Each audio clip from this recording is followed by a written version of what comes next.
Hello बच्चों, इस भाग में हम आपकी हिंदी पाठ्य पुस्तक मसापकली के अध्याय 20 में अंकित कहानी अनोखी कलाकृति के विषय में पढ़ेंगे, जिसके लेखक ओ हेनरी जी हैं। बच्चों, अनोखी कलाकृति कहानी का प्रतिपाद्य विषय बहुत आसान है, लेकिन इसकी भावना बहुत गहरे तक समाहित है। कहानी वॉशिंगटन के पश्चिमी भाग में एक छोटी सी बस्ती की है, जहाँ पर विशेषकर अधिकांशतः कलाकार लोग ही रहते हैं। इसी बस्ती में सुमेन और जानसी नाम की दो महिला कलाकार भी रहती थीं। वैसे सुमेन वॉशिंगटन की और जानसी कैलिफोर्निया की रहने वाली थी, पर उनकी मुलाकात ने उन्हें एक दूसरे की पक्की सहेलियां बना दिया। तब उन्होंने आपस में मिलकर एक स्टूडियो खोला, जिसमें वो दोनों अपनी चित्रकारी की प्रतिभा को निखारने में जुट गईं।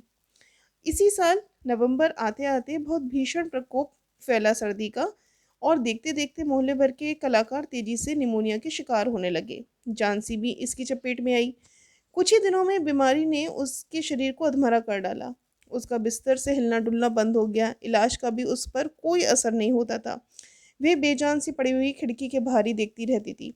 जानसी को देखने के लिए सुबह शाम डॉक्टर आता था। एक दिन डॉक्टर ने सुमेन को बुलाकर कहा, सुमेन, मुझे लगता है कि जानसी ने खुद को जीने की इच्छा छोड़ दी है। उसकी हालत दिन पर दिन बिगड़ती जा रही है। उसकी निराशा के कारण दवाइयाँ भी अपना असर नहीं कर रही। मैं अपनी तरफ से पूरी कोशिश कर रहा हूँ, लेकिन उसका मनोबल बढ़ाने की तुम्हें भी कोशिश करनी होगी, क्योंकि उसे लग रहा था जानसी को कि अब वो बच नहीं पाएगी। निमोनिया जैसा उस समय पर लाइलाज बीमारी समझ रही थी, और उसने अपनी जीने की जो अभिलाषा थी बिल्कुल छोड़ दी थी। इसी कारण डॉक्टर भी ने सुमेन से कहा कि अब तुम उसका मनोबल बढ़ाओ, जिसके कारण दवाइयाँ भी अपना असर करें। हाँ, मैं सुमेन ने हैरानी से पूछा, हाँ यदि तुम उसमें जीने की इच्छा जगा पाई तो वह बच जाएगी। डॉक्टर के जाने के बाद सुमेन जानसी के पास गई और बोली, मेरी प्यारी सहेली, याद है तुम्हें? तुम नेपल्स की खाड़ी का चित्र बनाना चाहती थी। अब जल्दी से ठीक हो जाओ, फिर शुरू करो अपना काम। सुमेन के कहने का भी झांसी पर कोई असर नहीं हुआ, और पहले की तरह बिना पलक झपकाए वो खिड़की के बाहर ही देखती रही। सुमेन का ये सब देखकर गला भर आया और वो रोती हुई कमरे के बाहर आ गई। फिर उसने अपनी हिम्मत जुटाई कि नहीं, मुझे अपनी दोस्त को फिर से एक नई प्रेरणा देनी है। फिर उसने मुंह धोआ, ड्राइंग बोर्ड लेकर झांसी के कमरे में सीटी बजाती हुई दाखिल हुई, और झांसी अभी भी अपलक खिड़की के बाहर ही देख रही थी। सुमेन ने रंग घोले और कागज पर ब्रश से एक कहानी का चित्र बनाना शुरू किया, और धीरे धीरे वे गुनगुनाने भी लगी, ताकि झांसी का ध्यान सुमेन की तरफ आकर्षित हो। लेकिन सुमेन ने देखा कि झांसी उसकी तरफ नहीं देख रही और लगातार उसके होंठ हिल रहे हैं। तो उसने रंग छोड़कर झांसी को बड़े ध्यान से देखा, तो झांसी खिड़की के बाहर देखती हुई उल्टियां गिनती गिन रही थी। 12, 11, 10, 9, 8। तब सुमेन ये सब देखकर काफ़ी परेशान हो गई, और उसने अपने पेंटिंग के ब्रश को वहीं रखा और हैरानी की से झांसी की ओर बढ़ी। तब उसने झांसी जिस तरफ देख रही थी झांक कर देखा, तो देखा कि सामने सुनसान बरामदा था, और सामने ईंट की दीवार पर एक अंगूर की बेल चिपकी हुई थी, और बेल के सभी पत्ते लगभग झड़ चुके थे। बस एक दो शाखाओं पर ही कुछ पत्ते दिखाई दे रहे थे। सुमेन ने मुड़कर झांसी पूछा, झांसी क्या गिन रही हो?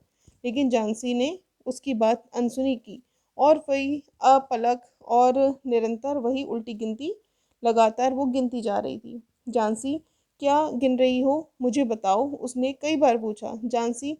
सुमेन झांसी के बिस्तर पर आकर बैठ गई, और झांसी बाहर देखती हुई बोली, देखो सुमेन, अब ये पत्ते जल्दी जल्दी गिर रहे हैं। उसकी आवाज़ भर आ गई, मतलब वो लगभग रो सी गई। जानती हो, 2 दिन पहले यहाँ काफ़ी पत्ते थे, 100 से भी ज़्यादा। ओह, एक पत्ता और गिर गया। वह चुप हो गई। पत्ते गिर रहे हैं तो क्या हुआ? सुमेन ने हैरानी से पूछा। सुमेन, तुम नहीं जानती, जैसे ही बेल का आखिरी पत्ता गिरेगा मैं भी मर जाऊंगी। ये बात मुझे पिछले सप्ताह से पता है। डॉक्टर ने तुम्हें कुछ नहीं बताया? जानसी ने धीमी आवाज में कहा। चुप रहो, ऐसी बेवकूफ़ी भरी बातें मैंने आज तक नहीं सुनी। तात्पर्य ये था कि जो झांसी थी वो अपनी जीने की अभिलाषा छोड़ चुकी थी। सुमेन ने झांसी के माथे पर हाथ रखते हुए कहा, बेल के पत्तों के गिरने का भला तुमसे क्या वास्ता? आज ही सुबह डॉक्टर ने बताया कि तुम्हारी हालत तो सुधर रही है, अगले सप्ताह तक तो तुम बिल्कुल घूमने फिरने लगोगी, और मैं तुम्हारे लिए सूप लाती हूँ, पीकर सो जाओ। मुझे पत्रिका के लिए ये चित्र भी पूरा करना है। कुछ पैसे मिल जाएंगे तो तुम्हारी मैं दवा भी ले आऊँगी और फल भी ले आऊँगी।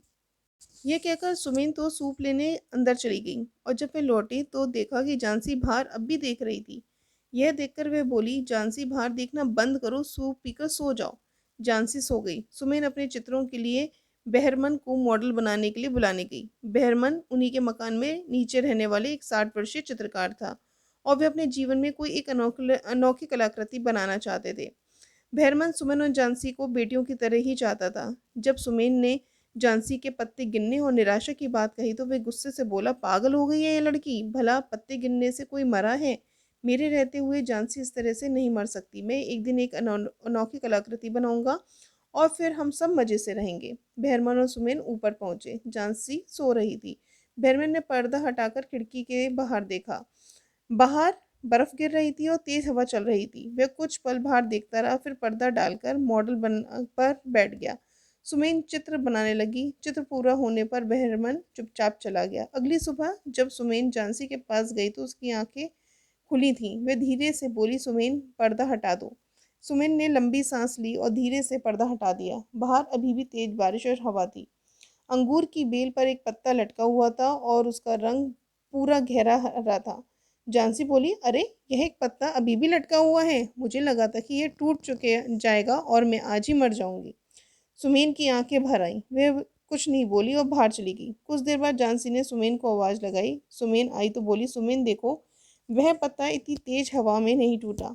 शायद मुझे ये सिखाना चाहता है, शायद मरने की इच्छा से अच्छा है हिम्मत से संघर्ष करना। सुमीन, मुझे लग रहा है कि हिम्मत हार कर मरने की इच्छा करना बुरी बात है। क्या तुम मेरे लिए थोड़ा सा गर्म दूध लाओगी? इस एक छोटे से पत्ते ने झांसी के अंदर जीने की प्रेरणा जागृत कर दी थी। उसे ये समझा दिया था कि हिम्मत से जीवन में संघर्ष करना अति आवश्यक है, तभी आप जीवन जीने का सुख भोग पाएंगे। हाँ, अभी लाई। सुमीन खुशी खुशी उसके लिए भीतर दूध लेने चली गई। दोपहर में डॉक्टर झांसी को देखने आया। उसने बताया कि झांसी की हालत तो वास्तव में बहुत अच्छी हो रही है।